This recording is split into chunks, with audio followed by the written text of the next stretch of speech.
CM सामूहिक विवाह कार्यक्रम के तहत 1500 जोड़ों का विवाह। सीएम योगी ने प्रोत्साहन राशि के साथ नए जीवन की खुशहाली का दिया आशीर्वाद। बसपा सुप्रीमो मायावती ने कल बिहार में आयोजित विपक्षी एकजुटता पर कसा तंज। कहा, राजनीतिक महत्वाकांक्षी को एकजुट हो रहा विपक्ष। राष्ट्रीय लोकदल के राष्ट्रीय अध्यक्ष उत्तराखंड सीएम धामी राष्ट्रीय स्वयंसेवक संघ के उत्तराखंड प्रांत प्रचारक की भतीजी की शादी में होंगे शामिल। सुरक्षा व्यवस्था के मद्देनजर यूपी उत्तराखंड की पुलिस तैनात।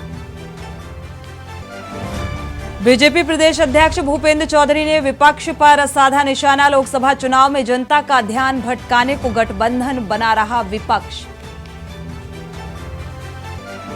और यूपी के सोनभद्र और प्रतापगढ़ में बड़ा हादसा। सोनभद्र में आकाशीय बिजली गिरने से कई लोगों की मौत। प्रतापगढ़ के एक गांव में मां समेत 3 बच्चों का कुएं में उतराता मिला शव। आप देख रहे हैं के न्यूज, खबरों का सारथी। खबर उत्तर प्रदेश के साथ मैं सूरी चौहान। खबरों की शुरुआत करते हैं बड़ी खबर के साथ। उन्नाव से बड़ी खबर आपको बता दें, डूबने से 2 बच्चों की मौत का मामला सामने आ रहा है। निर्माणाधीन एक्सप्रेस वे के पास बने गड्ढे में ये डूबे। गड्ढे के पास दरअसल ये दोनों बच्चे खेल रहे थे। 7 वर्ष और 9 वर्ष के ये दोनों ही बच्चे थे मृतक। इनकी डूबने से मौत हो गई। डूबने से दोनों बच्चों की मौत। घटना से दोनों परिवारों में कोहराम मचा है। घटनास्थल पर पहुंचे प्रशासनिक अफसर। बेघापुर थाना के अटवट गांव में ये हादसा हुआ है।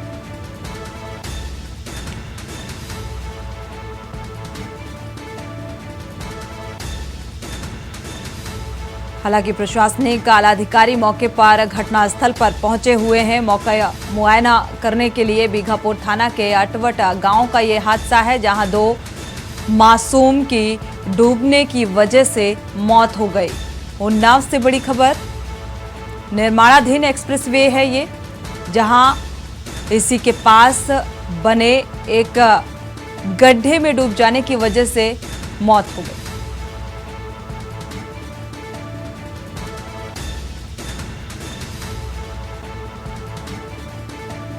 और इसी खबर पर ज्यादा जानकारी के लिए संवाददाता अरुण अवस्थी जुड़े हुए हैं। अरुण, क्या जानकारी है इस संबंध में? 2 मासूम बच्चों की डूबने की वजह से मौत का मामला सामने आ रहा है। बिल्कुल सोनी जी, बताना चाहेंगे बीघापुर थाना क्षेत्र का जो अटवट गांव है, यहाँ के गांव के पास से ही एक गंगा एक्सप्रेसवे निकल रहा है। जो निर्माणाधीन कंपनी है उसने गांव के किनारे बड़े बड़े गड्ढे बना रखे हैं। कहीं ना कहीं जो मिट्टी निकाल करके एक्सप्रेसवे पर चढ़ाने, चूंकि एक्सप्रेसवे जो बन रहा है वो काफी ऊंचाई पे बन रहा है, तो जो एक्सप्रेसवे निकल रहा है उसके किनारे किनारे बड़े लंबे लंबे गड्ढे हो गए हैं। और जो बरसात हुई है पिछले 24 घंटे में, उससे जो पानी निकला वो पानी उन गड्ढों में भर गया। और उसके बाद जब आज गांव के बच्चे उस सड़क के किनारे, उसी सड़क के किनारे जो गड्ढे बने थे वहां खेल रहे थे, तभी गड्ढे के पास की मिट्टी खिसकती है और दोनों बच्चे पानी में चले जाते हैं, गहरे पानी में चले जाते हैं। क्योंकि जो गड्ढे बनाए गए कहीं ना कहीं वो काफी गहरे गड्ढे कर दिए गए हैं। और ये खनन का कहीं ना कहीं एक मामला है, जिसकी शिकायत अगर ग्रामीणों की माने तो उन लोगों के द्वारा निर्माणाधीन कंपनी के खिलाफ इसकी शिकायत स्थानीय प्रशासन से भी की गई, लेकिन स्थानीय प्रशासन ने तब इसका संज्ञान नहीं लिया और ना ही किसी तरीके की कोई कार्रवाई की। अब ये घटना घटित हो चुकी है अगर देखा जाए वरुण, क्योंकि ये गड्ढे मौत को दावत देते हुए नजर आ रहे हैं। 2 मासूम बच्चों की जान चली गई है इन गड्ढों की वजह से। अवैध खनन के चलते न जाने कितनी जाने जा चुकी हैं।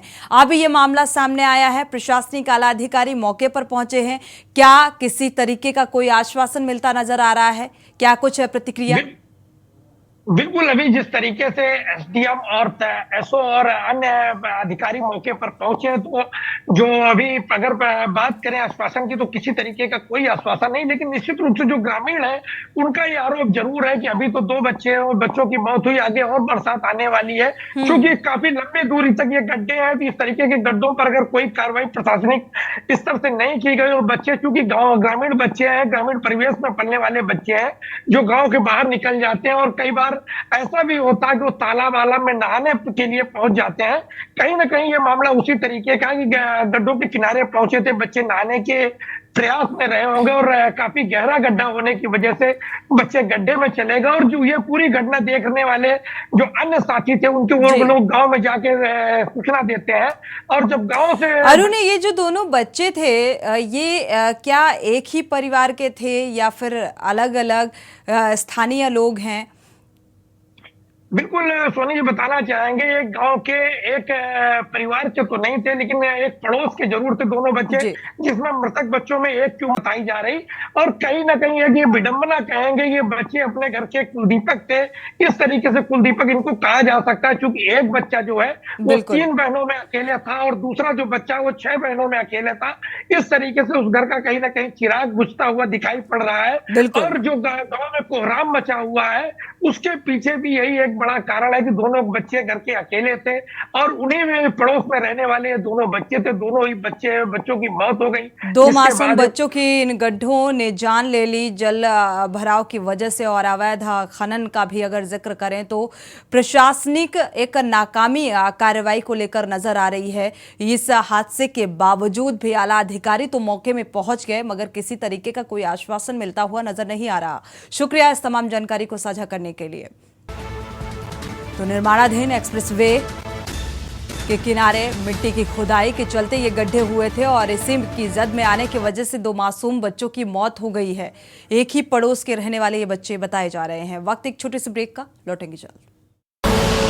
आप देख रहे हैं की न्यूज, खबरों का सार। ब्रेक से वापस आ रहे हैं, रुक करते हैं खबरों का। सोनभद्र से आपको खबर बता दें, तेज गरज के साथ गिरी आकाशीय बिजली की चपेट में आने से 4 लोगों की मौत हुई है। बिजली गिरने से ग्रामीणों में कोहराम मचा।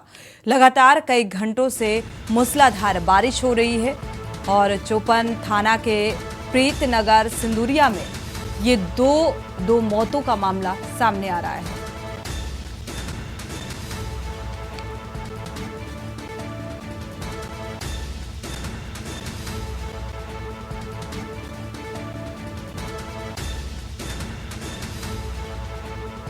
पहले से ही जारी किया गया था। मूसलाधार बारिश के चलते तेज गरज के साथ आकाशीय बिजली की चपेट में आने से 4 लोगों की मौत का मामला सामने आ रहा है।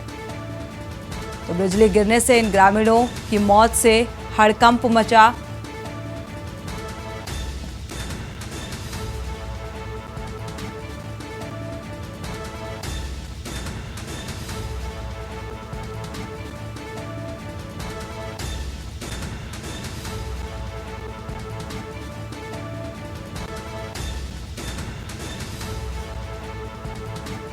चार लोगों की आकाशीय बिजली की चपेट में आने से मौत हो गई। मूसलाधार बारिश और कई घंटों से लगातार मौसम ऐसा ही बना हुआ है। तेज गरज के साथ आकाशीय बिजली गिरी, जिसकी जद में आने से इन 4 लोगों की मौत हो गई है।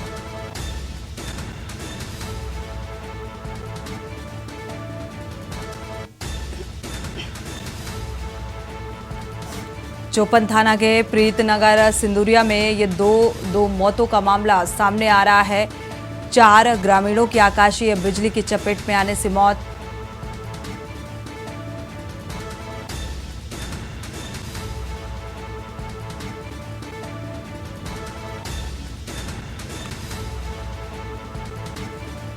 और इसी खबर पर ज्यादा जानकारी के लिए अरविंद दुबे जुड़े हुए हैं, संवाददाता। अरविंद, क्या अपडेट है इस मामले को लेकर? जी, आपको बता दें कि सोनभद्र जनपद में आज हादसा हुआ है। 5 लोगों की मौत हो गई है। अभी तक ताजा आंकड़ा आया है। एक आंकड़ा मौत की संख्या में और बढ़ गया है।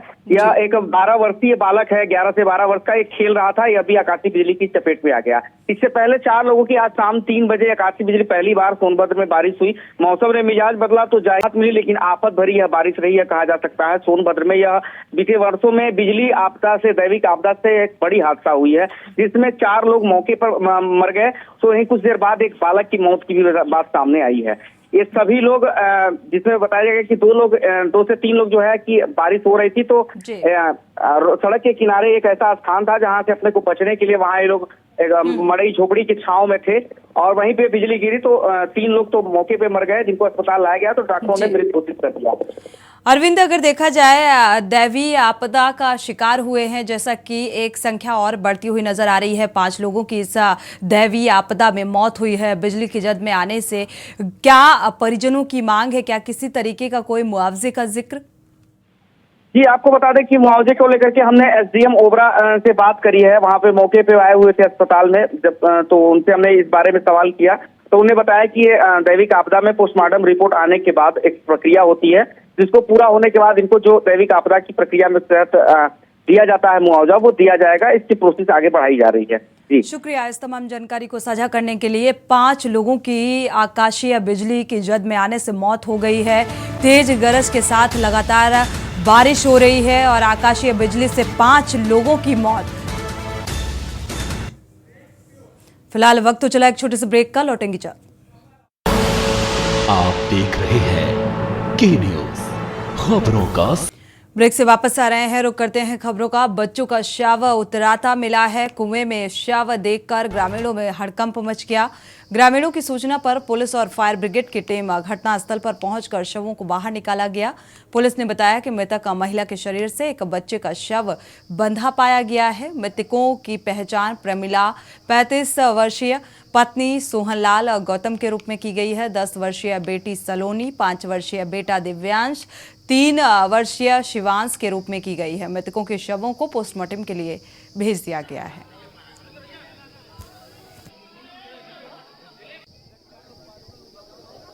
ये कोल्हार थाना का नारापुर इलाका है, जहाँ पर संभवतः 2 या 3 दिन पहले डेड बॉडी ये लोग जो है गिरे रहे होंगे।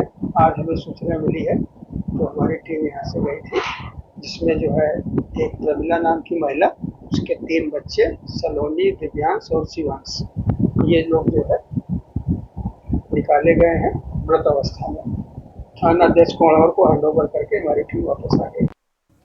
और इसी खबर पर ज्यादा जानकारी के लिए संवाददाता महफूज हसन जुड़े हुए हैं। महफूज हसन, क्या अपडेट है इस मामले को लेकर? मुझे आपको बता दें, ये पूरा मामला को थाने की नरहर ग्राम सभा का है। आपको बता दें, ये पिछले 20 तारीख को महिला निकली घर से दवा लेने के लिए। उसके पति रात, जब ये महिला रात को वापस नहीं आई तो पति ने रात में जहाँ पर रिश्तेदारी है, नातेदारी को वापस महिला होती है, सुबह जो है कुएं में बच्चे समेत महिला की लाश उतराते हुए दिखती है। गाँव वालों को जैसे ही सूचना मिलती है, आनंद आनंद में पुलिस को इलाकाई पुलिस को सूचना दी जाती है। जैसे इलाकाई पुलिस को पता चलता है, इलाकाई पुलिस बिल्कुल इस पर हालांकि अब शिनाख्त भी हो चुकी है। देखा जाए महफूज, इस मामले को लेकर क्या ग्रामीणों से कुछ पूछताछ में निकलकर सामने आ पाया, वजह निकलकर सामने आ पाई? जी, वजह की बात की जाए तो परिजनों का कहना है कि महिला का जो पति है वो पिछले कई वर्षों से मुंबई में रह के कमाता था, इसी से इसका जीवन यापन चलता था। लेकिन ये कुछ समय पहले आया था और इसका 26 तारीख को टिकट था, वो बॉम्बे वापस जाना चाह रहा था। लेकिन वहीं उसकी पत्नी का भी कहना था कि पति नहीं मिल सका था, जिसकी वजह से कई दिनों से बीच में आपसी कला चल रहा था। और वहाँ अगल बगल के लोगों का ये मानना है कि मौत का कारण आपसी कला ही है। शुक्रिया इस तमाम जानकारी को साझा करने के लिए। हालांकि वजह भी स्पष्ट होती नजर आ रही है। पति से आजिज इस पत्नी ने ये कदम उठाया, बच्चों समेत कुएं में कूद गई। हालांकि शिनाख्त भी हो चुकी है और आगे की जांच पड़ताल जारी है। बढ़ते आगे, गाजीपुर पहुंचे डिप्टी सीएम ब्रजेश पाठक ने मोदी कार्यालय की गिनाई उपलब्धियां और कहा कि पीएम सबसे लोकप्रिय नेता के रूप में उभरे हैं। पक्के मकान में रह रहे गरीब माताओं और बहनों को शौचालय की सौगात दी गई। आज हमारे पास 1,92,00,000 प्राथमिक विद्यालय, आज हर जिले को बिजली की सुविधा मिल रही है, पक्के मकान गरीबों को मिल रहे हैं। तो सरकार की योजनाओं का जिक्र और प्रधानमंत्री नरेंद्र मोदी को लोकप्रिय नेता बताया। साथ ही पक्के मकान में अब गरीब रह रहे हैं, महिलाओं और बहनों को शौचालय की सौगात दी गई। तो तमाम योजनाओं का जिक्र करते हुए नजर आए। ये बात अलग है कि इन योजनाओं का लाभ निचले स्तर तक नहीं पहुंच पा रहा है। चाहे प्रधानमंत्री आवास का जिक्र करें या सरकार की तमाम योजनाओं का जिक्र करें। डिप्टी सीएम ब्रजेश पाठक ने इस दौरान सरकार की इन योजनाओं का बखान किया। बढ़ते आगे, रायबरेली से आपको खबर बता दें, डिप्टी सीएम ब्रजेश पाठक ने कार्रवाई की है। डिप्टी सीएम ने ट्विटर हैंडल से जानकारी दी है कि प्रसव के नाम पर वसूली करने वालों पर यह गाज गिरी। सीएचसी में तैनात दोनों कर्मचारी सस्पेंड किए गए। एएनएम नर्स का वसूली का दरअसल वीडियो सामने आया था। वायरल सेरेनी थाना के सामुदायिक स्वास्थ्य केंद्र की एक घटना थी और इस मामले का अब डिप्टी सीएम ने संज्ञान लेते हुए सस्पेंड कर दिया है।